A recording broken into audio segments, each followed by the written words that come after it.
Niyata sa panahon magigsunan lasong child dedication, akong gihangyo ang pamilya, Brother Renard, uban sa tanan, yun niya din nga sakop siyang panimalay. Akong pagkabasahon din magigsunan sa Central Visayan Conference, Rio de Janeiro Street, Bulacau, Talisay City, Cebu, Certificate of Dedication.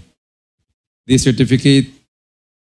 certifies that Leo, sa address babaw, Leo Nathan T. Piducci, the son of Renard Piducci and Fritzi Torrefranca, born on this 26th day of July 2025 in Liloan, Cebu, Philippines, was presented to the Lord in dedication on the 15th day of November 2025 and enrolled in the Children's Division, Sabbath School of Kanduman 70 Adventist Church.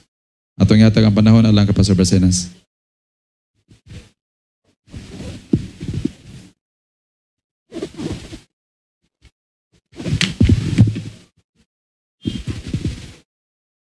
Okay, happy Sabbath tanan. Dalay ko ng Ginoo nining takna sa adlong ipapahulay. Nga diin kita nakahimo sa pagsimba tungod kay gikuptan ang atong tagsa-tagsa ka mga kinabuhi. Aside for that, lipay tagdako nga dunay mga ginikanan nga diin ilang gidala ilahang bata alang sa Ginoo. Okay? Ni ay mga pahinumdom alang nato nga mga ginikanan nga atong mamatuto atong mga kabataan. Okay? First, nga atong tagdon mga igsoon na parental responsibility in character formation.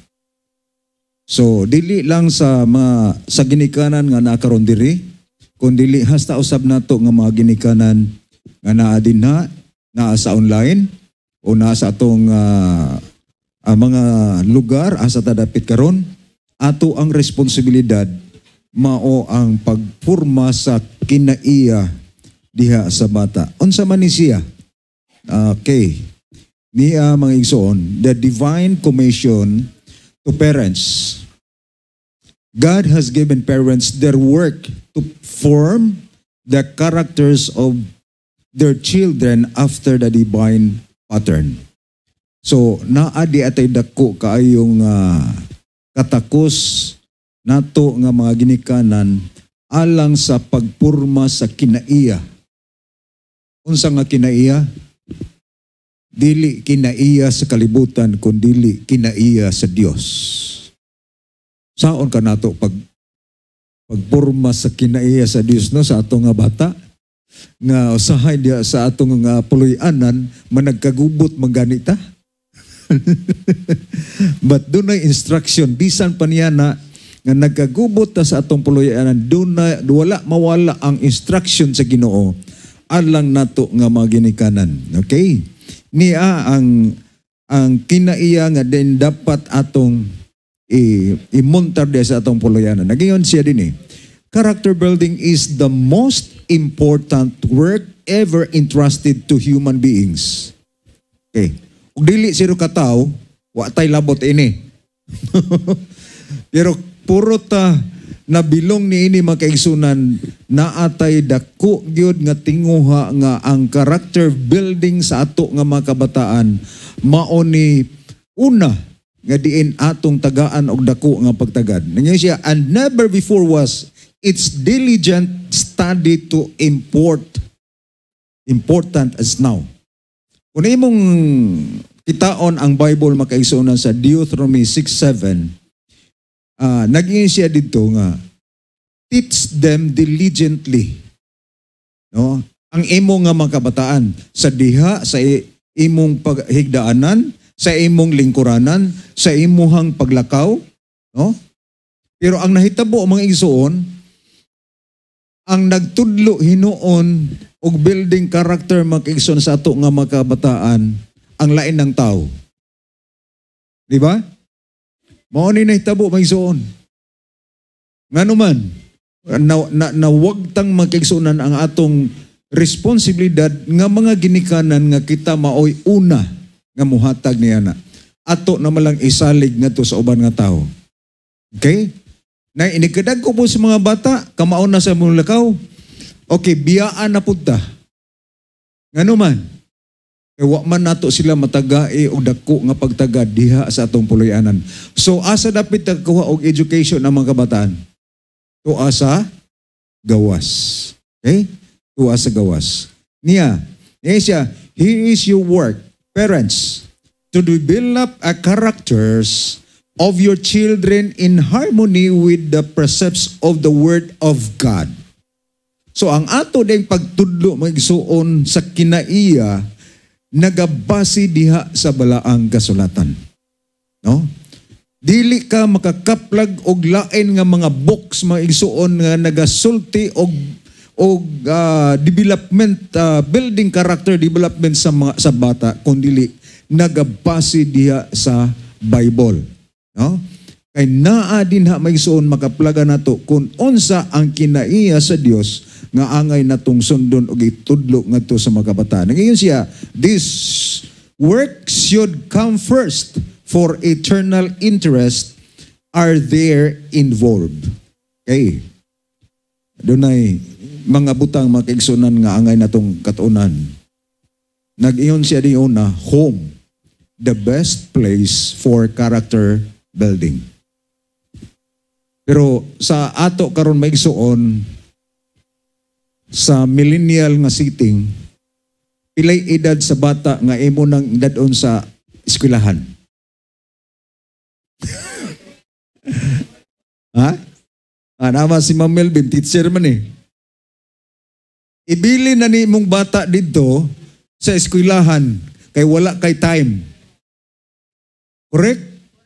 Yes. Kay gusto po nimo nga dali ang development sa bata. Pero nasukwahi man kaigsunan sa prinsipyo sa iglesia. Supposed to be the parents. Oh? Parents good ang unang nga teacher o ang iyahang say tawag na plan, teaching plan o teaching book. Lesson plan is the Bible. No? Lesson plan is the Bible.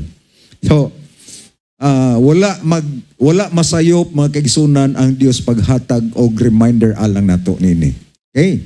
Mao na gisulat mga kaigsunan sa libro ni Ellen G. White. Then the second, na siya, crook characters must be strengthened.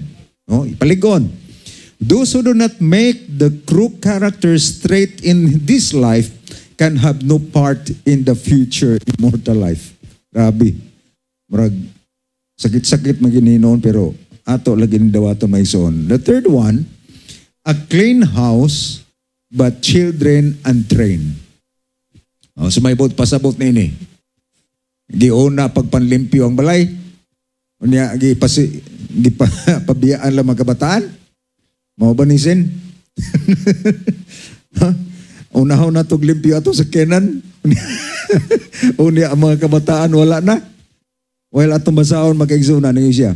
I have seen a mother whose critical eye could discern anything imperfect in matching of the woodwork of her house, and who was very particular to have her house cleaning thoroughly done at the precise time she had set, and would carry it through frequently at expense of physical and spiritual health, while her children were left to run in the streets and obtain street education.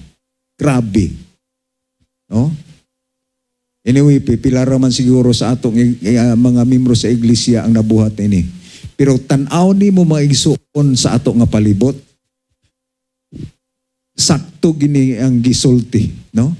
Sa ato nga mga palibot, ato mga silingan, diin sila nakakaton og education ang ilang mga kabataan sa streets. Nga naman, wagid sila time maigsuon sa ilang mga kabataan. No? Apan atong gipasalamatan nga naay daghan nga mga information sulod sa atong iglesia nga nag-remind alang nato. Then na-educate nini then share it ngadto sa atong mga silingan. Okay? Then next is God's part and yours. So, doon ay mga ginikanan maigsoon nga, moingon nga, ay ako lang nang i-entregar sa Ginoo. Kay bisan pa og ako nang gitrain ako mga bata, akong kabataan, di gyud mausab, gahi kay ulo. Pero ang reminder na to makaigsunan, gitay bahin. Dili lang kay atong isalig sa Ginoo. No? Mag-unsa ra man ang gahom sa Ginoo, wa gitay gihimo makaigsunan. Kaya ang Ginoo maggamit man alang nato. Ngayon siya din no? God's part and yours. Christian parents, I treat you to be too awake if you neglect your duty and shirk your responsibility, expecting the Lord to do your work, and you will be disappointed. Huh? So, klaro man siya magzoon. In the last, mao ni siya, a word of encouragement to those who have erred. Those who have been training their children in proper, we need not despair. Let them become converted to God and seek for the true spirit of obedience, and they will be enabled to make decided reforms. So, walay mga bata makaigsuunan ngayabag ug matudluan sa mga kabataan dili sila mausab. No? Tungod kay ang muusab dili ang ginikanan kundi ang Dios. Amen. Mao ni siya ang ato nga mensahe sa ato ang ginikanan, no? O atong himuon makaigsuonan ang usa ka dedicatory prayer. Atong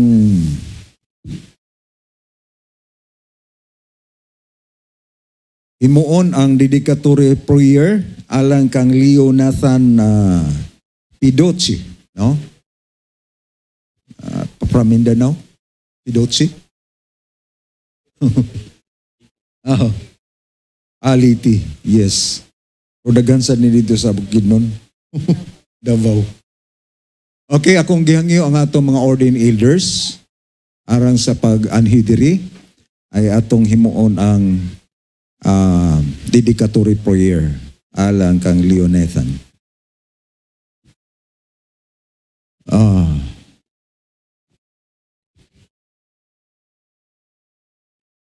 Isa may mukugos na Leo Nathan.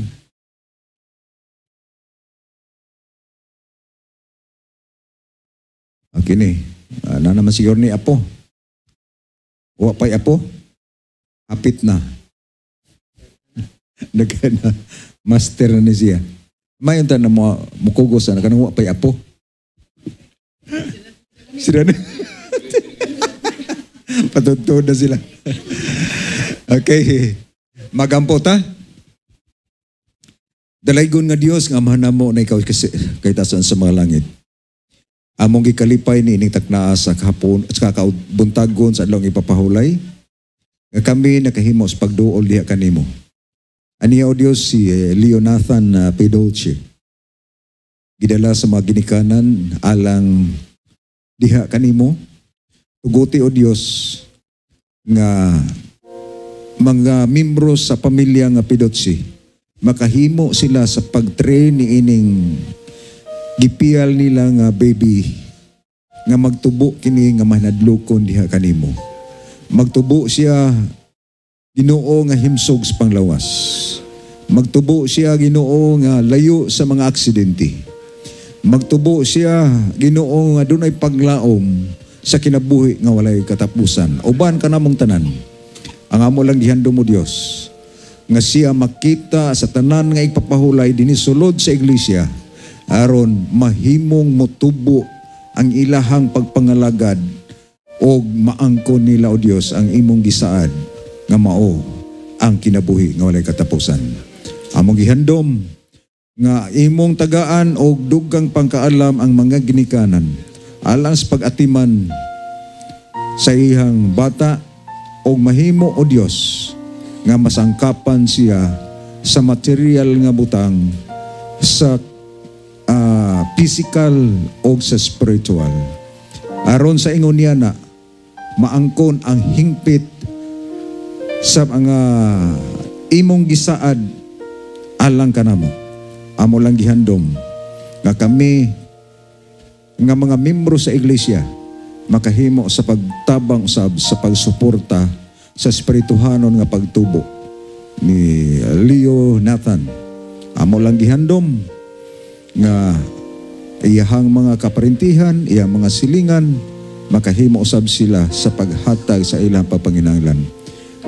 Niya ka na ko Dios ang mga ordin nga mga elders, amo kining iisa ang among mga kamot, ibabaw kang Leo Nathan, hinaot o Dios nga imong ibubo ang imong gahom ni ining taknaa sa adlang ipapahulay. Nga lang kang Leo Nathan, mahimo siyang usa sa mga bata nga imong gisaaran nga iya ang gingharian. Salamat o Dios pagtubag sa amo nga mga pagampo. Sa ngalan o gahom ni Jesus ang manluluwas. Amen. Okay? God bless. Okay.